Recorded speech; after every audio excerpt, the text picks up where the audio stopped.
अरे सच बता रही हूँ, वो दोनों मियाँ बीवी मुझे ऐसे देख रहे थे जैसे जैसे किसी भूत को देख लिया हो। सच में उनकी शक्लें देखने वाली थी।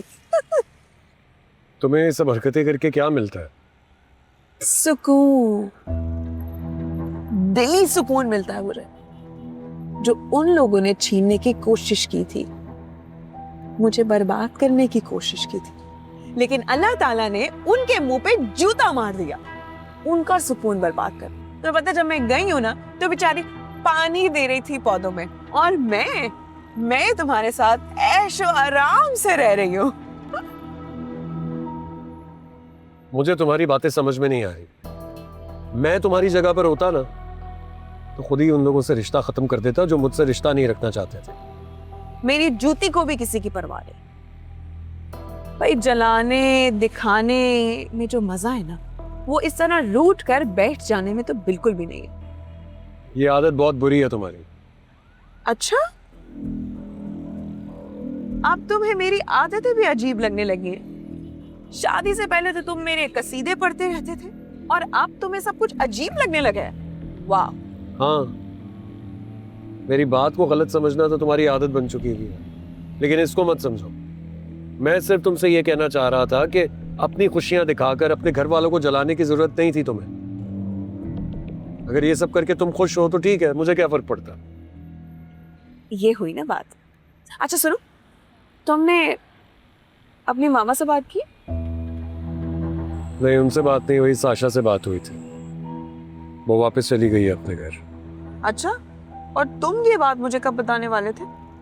अरे यार, जब मेरी उससे बात हुई तुम अपनी बहन के घर पर थी। गाड़ी में बैठते ही, इससे पहले कि मैं तुम्हें कोई डिटेल्स देता, तुमने ये सब बातें शुरू कर दी।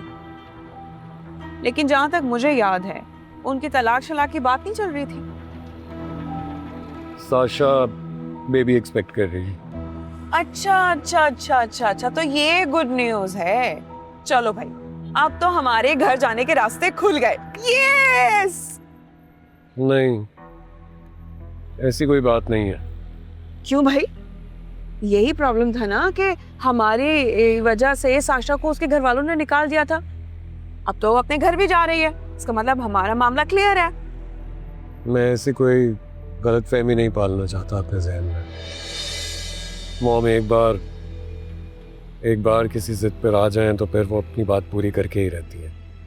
अरे भाई, तुम तो ऐसे ही फर्ज करके बैठ गए हो। मैं तो कहती हूँ कि मौका अच्छा है, हम भी चल पड़ते हैं मुबारकबाद देने के बहाने। किस चीज की मुबारकबाद?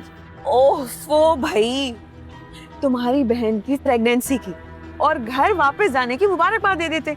और मुझे पूरा यकीन है, ये सब देख के ना तुम्हारी मामा हमें यूं घर में एंट्री दे देंगे, तुम देखना।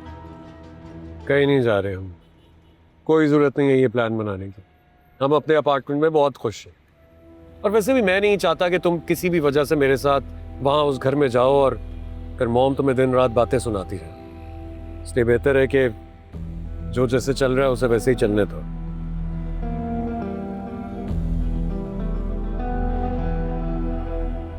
ठीक ही कह रही थी फौजिया, ये तो फ्लैट पर ही तवक्कल करके बैठ गया है, लेकिन मेरा ऐसा कोई इरादा नहीं है, चाहे मुझे उनके पैरों में पड़ना पड़े, जूतियां खानी पड़े। मोहिनी तो अपने ससुराल जाकर ही दम लेगी अब।